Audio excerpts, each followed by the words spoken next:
आता केडीएमसीच्या निवडणुका सुरू आहेत. आपल्या मांडा टिटवाळा परिसरातील काय मुख्य समस्या आहेत, तिथे काय काय बदल व्हायला हवे असे आपणास वाटते, हे जाणून घेण्यासाठी टिटवाळा न्यूज खास घेऊन आले आहे. आवाज टिटवाळ्याचा जनतेचा. चला जाणून घेऊया लोकांचे प्रश्न व त्यांचे मत.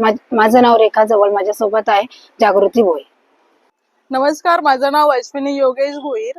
तर आताच निवडणुका येत आहेत, तर मला असं वाटतं टिटवाळ्यामध्ये ना पाण्याच्या खूप समस्या आहेत, खूप टंचाई असते रेजन्सीमध्ये. तरी तर पाण्याचा प्रॉब्लेम सॉल्व्ह झाला पाहिजे. परत रस्त्यांचे पण खूप प्रॉब्लेम आहेत, फेरीवाल्यांचे पण खूप प्रॉब्लेम आहेत, परत इथे भटक्या कुत्र्यांचे पण खूप प्रॉब्लेम आहेत. तर असे भरपूर प्रॉब्लेम आहेत, त्याचं सगळ्यांचं सॉल्युशन काढलं पाहिजे. आणि मला टिटवाळा आहे ना खूप डेव्हलप होताना बघायचं आहे.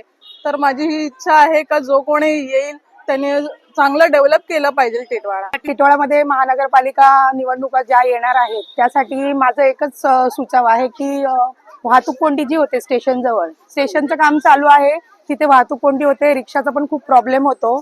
तर तो वाहतूक कोंडीचा प्रश्न आमचा नागरिकांचा येणाऱ्या निवडणुकांमध्ये जो निवडून येईल त्याने सॉल्व्ह करावा. आणि टिटवाळ्याचं जे आपलं शहर आहे हे शहर अजून चांगल्या प्रकारे कसं आपल्याला बनवता येईल त्याबद्दल उपाययोजना करायला पाहिजे. थँक्यू. या ठिकाणी हॉस्पिटलची सुविधा नाही, रस्ते नाहीये, फुटपाथवरती सर्व टाईल्स तुटलेले आहे, बसायला ज्येष्ठ नागरिकाला बसायला जागा नाहीये. अजून बरेचशा समस्या आहे छोट्या मोठ्या.